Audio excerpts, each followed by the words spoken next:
Genesis chapter 2, verses 1 to 25.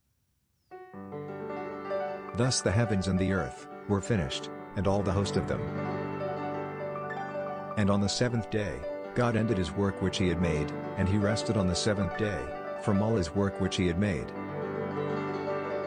And God blessed the seventh day, and sanctified it, because that in it, he had rested from all his work, which God created and made. These are the generations of the heavens and of the earth, when they were created, in the day that the Lord God made the earth and the heavens.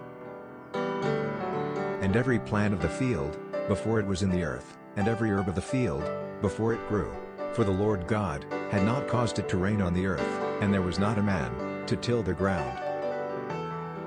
But there went up a mist from the earth, and watered the whole face of the ground. And the Lord God formed man of the dust of the ground, and breathed into his nostrils the breath of life, and man became a living soul. And the Lord God planted a garden eastward in Eden, and there he put the man whom he had formed. And out of the ground made the Lord God to grow every tree that is pleasant to the sight, and good for food, the tree of life also in the middle of the garden, and the tree of knowledge of good and evil. And a river went out of Eden to water the garden, and from there it was parted, and became into four heads. The name of the first is Pison, that is it which compasses the whole land of Havilah, where there is gold. And the gold of that land is good, there is bdellium and the onyx stone. And the name of the second river is Gihon, the same as it that compasses the whole land of Ethiopia. And the name of the third river is Hiddekel, that is it which goes toward the east of Assyria. And the fourth river is Euphrates. And the Lord God took the man, and put him into the garden of Eden, to dress it and to keep it. And the Lord God commanded the man, saying, Of every tree of the garden you may freely eat. But of the tree of the knowledge of good and evil, you shall not eat of it, for in the day that you eat thereof you shall surely die.